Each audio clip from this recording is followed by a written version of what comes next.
Well, obviously, the only benchmark we have is what we've seen around the country. And what we've seen around the country is that there's a lot of people, a lot of our members are so excited that we're finally opening, as are our employees. And so what we expect is you'll have the early adopters who literally will be standing there waiting for us to unlock the doors.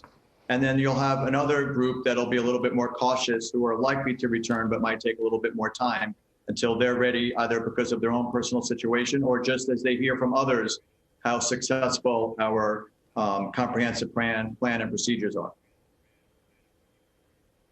I ask because I'm just wondering how much of any of these consumer behavior changes and habits we've adopted are going to be permanent, including not being able to go to the gym. People have found all sorts of fitness apps, and a lot of Pelotons have been sold. Yes, they're expensive, but there are other ways of doing it, maybe more affordably in your own home, Harvey. So do you worry about the longer term impact?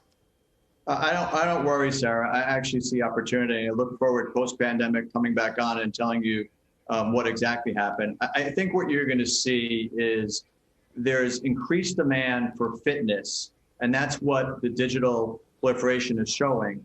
But there's also a lot of fatigue because people desire the community, the engagement, the expertise, the in-hand experience, in-person experience. And so I think the future will be more of an omni or integrated online, offline approach because people are working out more frequently now. It's more of a no days off type experience and commitment. And so there are days where you're going to go physically to Equinox, and then there are other days where you're going to want to experience us virtually on demand or live. And so we actually accelerated our virtual offering during the pandemic. We launched something called Barris by Equinox, which is a multi-branded platform, includes classes from Equinox, classes from SoulCycle. We also launched our home bike, the SoulCycle at Home bike. And we've had great success keeping our community engaged during the pandemic. But when we reopen, what we're seeing is some people want just the physical, some people want both. But I think ultimately you're going to see in the future is people who want the physical and the digital complement in an integrated, frictionless, seamless way. And that's what we're committed to doing. Harvey, I'm sure it's been very difficult to try to navigate the different desires and rollbacks and openings of various municipalities. How confident are you, for example, in a place like New York, that they're going to stick with what they say right now and that you are going to be able to stay open and continue to sort of progress? I'm fairly confident. I think Governor Cuomo and the state have done a phenomenal job we've all talked about breaking the curve. New York yesterday reported its best data since the pandemic started. And Governor Cuomo has been very clear he doesn't want to be in a situation where you open and then have to close again like we had in California. So I'm very confident that we will not have to close again. But I also think it's important that just like we will do, that others in the industry embrace the procedures and the protocols that the governor has laid out to make sure we protect the well-being and safety of our members and employees. I think it's interesting to say from our perspective, and we've always had high standards, and we worked tirelessly to create a new comprehensive plan with our own external CDC consultants that we really started implementing back in May when we first started opening clubs in other markets around the United States.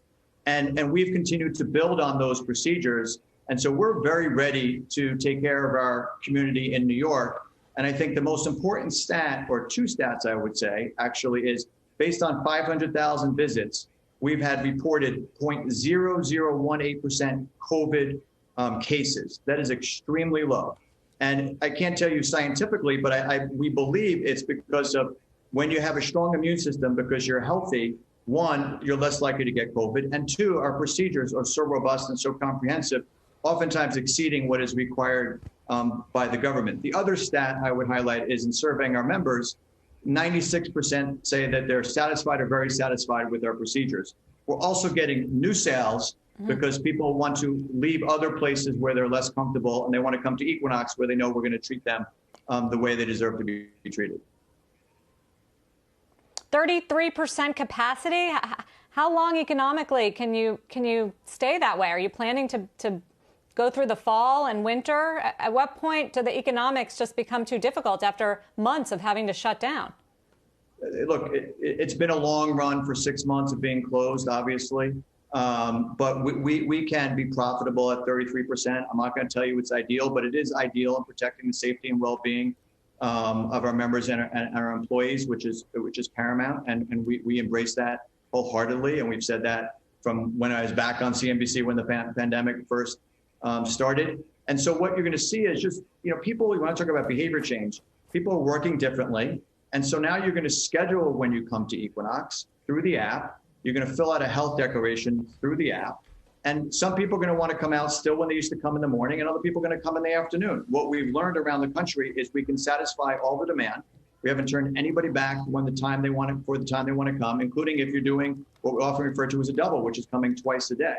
So we don't think it's going to have a significant amount of pressure on our profitability, and we do believe we can be profitable. What is more important is getting people to come back to New York and other major cities so we can serve them, and we've always served them as part of their daily lifestyle. Well, good luck with the reopening next week, and keep us posted, Harvey. Thanks for coming on to talk about it. Thank you, as always.